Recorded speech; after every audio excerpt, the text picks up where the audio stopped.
আপনি কি জানেন স্বয়ং মহাদেব এসে এক দরিদ্র ব্রাহ্মণের মেয়ের বিয়ে দিয়ে গিয়েছিলেন? রাজস্থানে বহু বছর আগে রুদ্রপুর নামে একটি ছোট গ্রাম ছিল। সেই গ্রামে বাস করত এক দরিদ্র ব্রাহ্মণ। তার নাম ছিল শ্রীধর শর্মা। ধনসম্পদ বলতে তার কিছুই ছিল না। তিনি ছিলেন মহাদেবের পরম ভক্ত। তিনি এক ঘটি জল এবং বেলপাতা দিয়ে মহাদেবের পুজো করতেন, কখনো কিছু চাইতেন না। একদিন এমন দুঃখ এলো যা একজন বাবা বুক ভেঙে দেয়। তার একমাত্র মেয়ের বিয়ের সময় এসে গেছে। গ্রামের কথা উঠল, মেয়েটা ঘরে কতদিন বসে থাকবে। কিন্তু পাশের গ্রাম থেকে সম্বন্ধ এলো। ছেলে ভালো, পরিবার সম্মানিত। সত্য শুনে শ্রীধর শর্মা মাথা ঘুরে গেল। দিতে হবে 18 তোলার রূপোর গহনা আর 5,000 টাকা, নতুন কাপড়, বাসনপত্র আর বিয়ের সব খরচ। তিনি কোনো দিন চোখে দেখেননি। তিনি শুধু বললেন, ভেবে জানাবো। সন্ধ্যায় ঘরে ফিরে শ্রীধর স্ত্রীর সামনে বসে পড়লেন। স্ত্রী সব শুনে ধীরে বললেন, এত টাকা আমরা কোথা থেকে দেব? মেয়েটারও বয়স তো বাড়ছে। শ্রীধর শর্মা অনেকক্ষণ চুপ করে রইলেন এবং বললেন, আমি শুধু জানি আমি যাকে সারা জীবন দেখেছি সব তার হাতে ছেড়ে দিলাম। পরের দিন ভোরে শ্রীধর শর্মা মন্দিরে গেলেন। এক ঘটি জল ঢাললেন, একটি বেলপাতা রাখলেন। অনেকক্ষণ চুপ করে বসে থেকে ভিজে চোখে বললেন, প্রভু, সারা জীবন শুধু আমি তোমাকে দিয়েছি।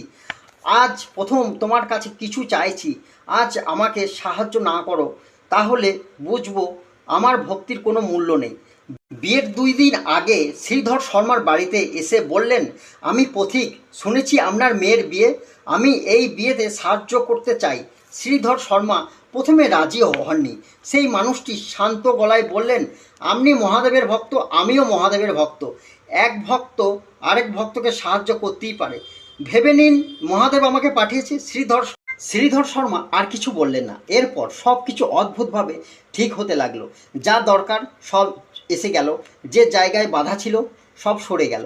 বিয়ের দিন এলো। অগ্নির সামনে মেয়েটি বসে। শ্রীধর শর্মা চোখে জল। অচেনা মানুষটি পাশে দাঁড়িয়েছিলেন, কিছু বলেননি।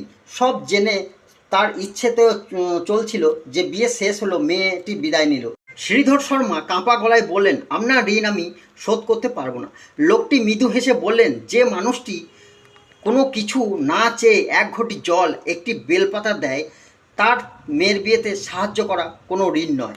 এই কথা বলে তিনি চলে গেলেন। পরের দিন ভোরে শ্রীধর শর্মা শিবলিঙ্গের কাছে মাথা নত করতেই হঠাৎ তার মনে পড়ে গেল তার অচেনা মানুষের কথাগুলো। যেন মানুষ এক ঘটি জল, একটি বেলপাতা দেয়, এই কথা তিনি ছাড়া আর কেউ জানার নয়।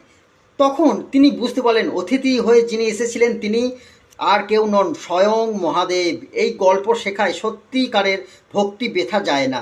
যে মানুষ নিঃস্বার্থভাবে কিছু না চেয়ে ভগবানকে ভালোবেসে, ভগবান একদিন ডাকে সাড়া দেন, অলৌকিকভাবে নয় কিন্তু সময়ে।